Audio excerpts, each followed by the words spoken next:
انشاءاللہ مزہ آئے گا۔ مثلا میں نے ارادہ کر لیا کہ میں نے آقا علیہ السلام کی حدیثیں اکٹھی کر لی، کتاب لکھ دی، تو میں محدث ہو گیا۔ پھر قبلہ قاری صاحب مجھے ایک حدیث ملی، قاری صاحب سے مجھے ایک حدیث ملی تو قاری صاحب راوی ہو گئے۔ اب راوی بھی انسان ہوتا ہے، جیسے ہر انسان سچا نہیں ایسے ہر راوی بھی سچا نہیں۔ کیوں؟ ممکن ہے کہ اس کے پاس حدیث ہو، بزرگوں کے واسطے سے اس تک پہنچی ہو اور پوری دیانتداری کے ساتھ وہ میرے حوالے کر، اور یہ بھی ہو سکتا ہے کہ حدیث کوئی نہیں ہے قاری صاحب کے پاس، ٹھیک ہے، بزرگوں کے واسطے سے ان کے پاس حدیث نہیں آئی ہے، گھر میں بیٹھ کر انہوں نے گھڑ لی اور من گھڑت حدیث کسی وجہ سے میرے حوالے کر دی، حالانکہ وہ رسول اللہ کا فرمان نہیں ہے۔ یہ سمجھانے کے لیے عرض کر رہا ہوں۔ تو اس لیے جتنے بھی محدث ہیں انہوں نے راوی کے لیے کچھ شرطیں رکھی ہیں۔ اگر راوی کے اندر وہ شرطیں ہوں گی تو راوی کی حدیث کو وہ محدث قبول کرے گا، اگر وہ شرطیں نہیں ہیں تو اس کی حدیث کو قبول نہیں کرے گا، چھوڑ دے گا۔ تو دو شرطیں ہر محدث نے رکھی ہیں۔ پہلی شرط یہ ہے کہ راوی صادق القول ہونا چاہیے۔ صادق القول ہونے کا مطلب یہ کہ راوی اتنا سچا ہو کہ علاقے والے، اس کے جاننے والے اس کے سچے ہونے کی قسمیں اٹھائیں، اتنا سچا ہونا کہ لوگ قسمیں اٹھائیں کہ یہ سچا ہے، اس نے کبھی جھوٹ نہیں بولا۔ اور دوسری شرط یہ ہے کہ راوی راسخ العمل ہونا چاہیے۔ راسخ العمل ہونے کا مطلب یہ ہے کہ شریعت کا پابند ہونا چاہیے، نماز، روزہ، حج، زکوٰۃ، فرائض، واجبات، ان سب پہ اس کا عمل ہونا چاہیے، شریعت کے خلاف نہ کبھی اس کا قول ہو نہ فعل۔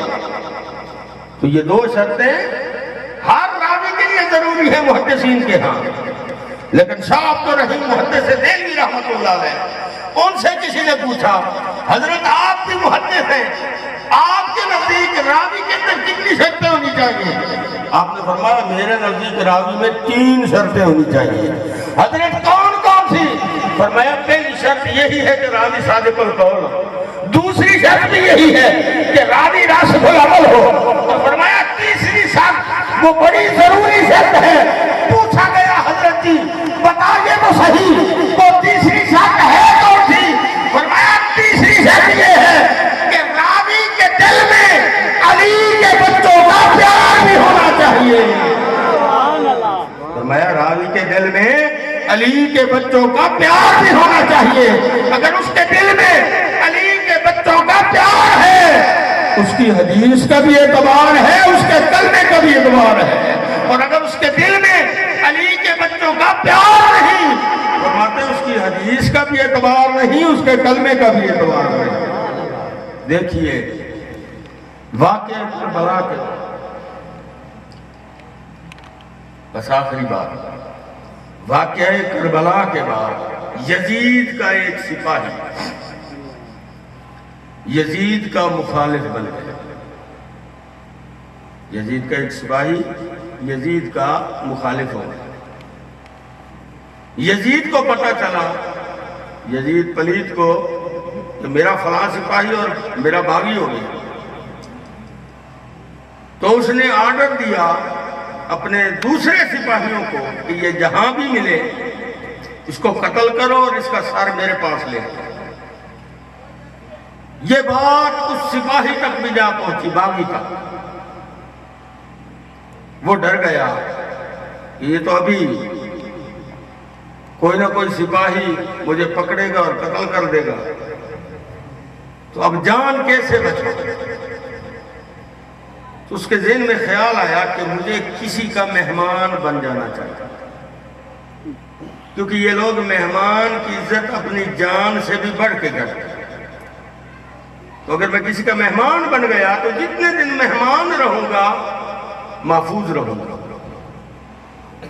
لیکن اب کس کا مہمان بنے؟ ہر طرف تو یزیدی ہیں، وہ تو اس کو ڈھونڈ رہے ہیں، تلاش کر رہے ہیں کہ کسی طرح ملے اور ہم جا کے انعام وصول کریں۔ تو اس مشکل گھڑی میں بھی اسے اہل بیت کا گھرانہ یاد ہے۔ وہ حضرت امام زین العابدین رضی اللہ تعالیٰ عنہ کی بارگاہ میں آ گیا، لیکن منہ پہ اس نے نقاب ڈالا ہوا کہ کہیں امام زین العابدین مجھے پہچان نہ لے، کیونکہ کربلا میں میں امام صاحب کے مخالف تھا، یزید کا حمایتی تھا، تو کہیں مجھے پہچان نہ لے اور پھر ایسا نہ ہو کہ مجھ سے بدلہ نہ لے۔ تو اس نے چہرے پہ نقاب ڈالا اور امام صاحب کی بارگاہ میں آ گیا، آواز بدل کے کہتا ہے کہ حضور میں کچھ دن کے لیے آپ کا مہمان بننا چاہتا ہوں۔ آپ نے فرمایا ٹھیک ہے۔ آپ نے خادم کو بلایا اور اسے کہا کہ اس کو لے جاؤ مہمان خانے میں، اچھا بستر دو، اسے اچھا کھانا دو اور اس کی خدمت میں کمی کوئی نہیں ہونی چاہیے۔ نوکر نے کہا ٹھیک ہے جی، لیا اس کو، چلا گیا مہمان خانے میں۔ اب 5-7 دن اس نے وہاں گزارے۔ اب اس کے ذہن میں آیا کہ اب حالات اچھے ہو گئے ہوں گے تو اب مجھے نکل جانا چاہیے۔ تو پہلے سوچا کہ ایسے ہی نکل جاتا ہوں، کہیں امام صاحب مجھے پہچان نہ لیں۔ پھر خیال آیا کہ نہیں، محسن کا شکریہ ادا کرنا چاہیے، ان کا مجھ پر احسان ہے، تو کوئی بات نہیں، نقاب ڈال کے چلا جاتا ہوں اور اجازت لے کے شکریہ ادا کر کے واپس گھر آ جاؤں۔ تو وہ نقاب ڈال کے امام صاحب کی بارگاہ میں پھر آ گیا۔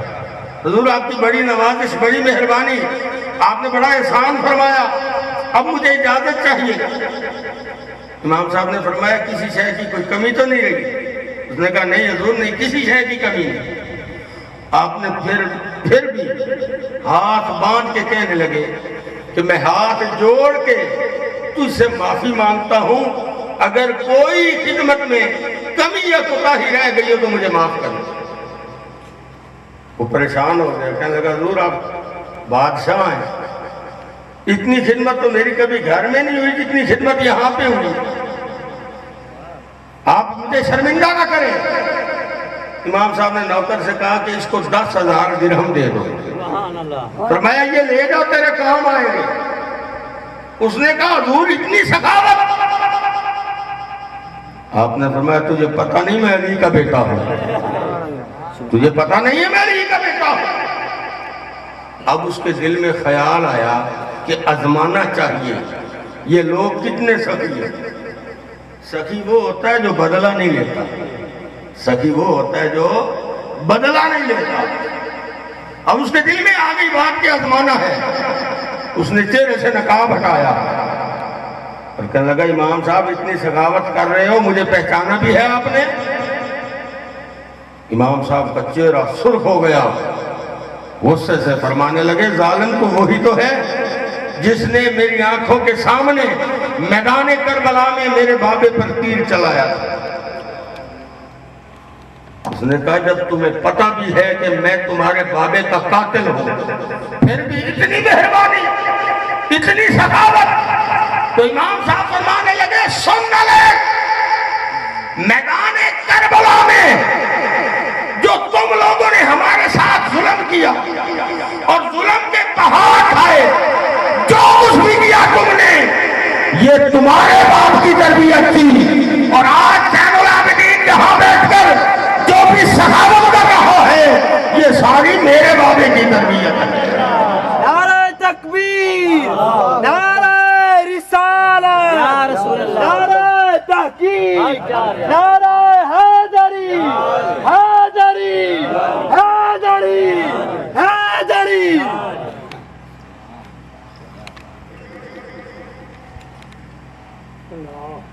جنازے میں شریک ہونے کے بعد گھوڑے پر سوار ہوا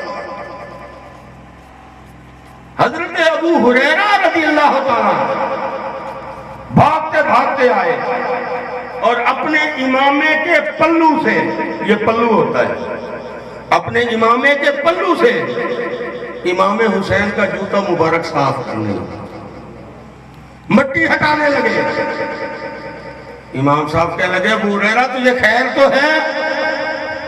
تو رسول اللہ صلی اللہ علیہ وسلم کا بزرگ صحابی ہے اور میں کل کا بچہ ہوں اور تو میرے جوتے اپنے امامے سے صاف کر رہا۔ صحابی کی شان یہ ہے کہ کائنات کے سارے ولی اگر اکٹھے ہو جائیں، کائنات کے سارے ولی اگر اکٹھے ہو جائیں تو صحابی جس گھوڑے پہ بیٹھے اور وہ گھوڑا چلے اور اس کے چلنے سے پاؤں کے ساتھ مٹی لگ کر جو اڑتی ہے، جو پاؤں صحابی کے گھوڑے کے پاؤں کی مٹی، کائنات کے سارے ولی اکٹھے ہو جائیں اس گھوڑے کے پاؤں کی مٹی کا برابر نہیں ہو سکتا۔ ہاں جی، یہ شان ہے صحابی کی۔ اور پھر ابو ہریرہ تو بزرگ صحابی ہے۔ تو امام صاحب کہنے لگے آپ کیا کہہ رہے ہو، مجھے شرمندہ کر رہے ہو؟ تو اس وقت ابو ہریرہ کی آنکھوں سے آنسو آ گئے، فرمانے لگے حسین زمانہ کیا جانے حسین کی عظمت کیا ہے، اس زمانے کو کیا پتا حسین کی شان کیا ہے۔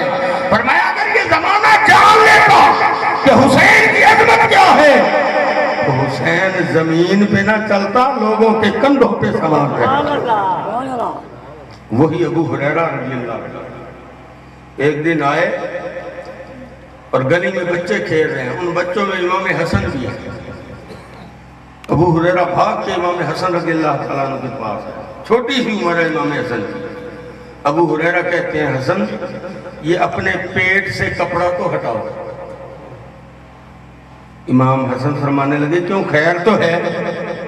ابو ہریرہ فرمانے لگے ہٹاؤ تو صحیح۔ امام حسن نے پیٹ سے کپڑا ہٹایا تو ابو ہریرہ نے امام حسن کی ناف کو چومنا شروع کر دیا۔ لوگوں نے دیکھا، کہنے لگے ابو ہریرہ خیر تو ہے تجھے؟ بچے تو ہمارے بھی ہیں، ہم بھی بچوں سے پیار کرتے ہیں، مگر پیار کا یہ انداز کبھی نہیں دیکھا کہ تو حسن کی ناف کو چوم رہا ہے۔ تو ابو ہریرہ کی آنکھوں سے آنسو آ گئے، فرمانے لگے تم مجھے سکھاؤ گے کہ اہل بیت سے محبت کیسے کرنی ہے، تم مجھے بتاؤ گے کہ اہل بیت سے پیار کیسے کرنا ہے۔ فرمایا سنو، میں نے اپنی آنکھوں سے دیکھا ہے کہ خود امام الانبیاء نے حسن کی ناف پر بوسہ دیا ہے، خود امام الانبیاء نے حسن کی ناف کو چوما ہے۔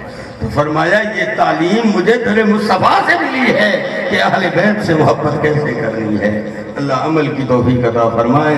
وآخر دعوانا الحمدللہ۔ سبحان اللہ۔ سلام مصطفیٰ جانے رحمت پہ لاکھوں سلام، شمع بز میں ہدایت پہ امتی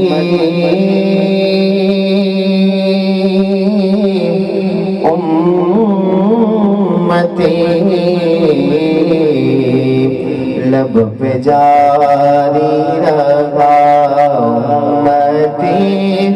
امتی لب پہ جاری رہا، امتی تیری قسمت پہ لاکھوں سلام مصطفیٰ جانے رحمت پہ لاکھوں سلام، شمع بز میں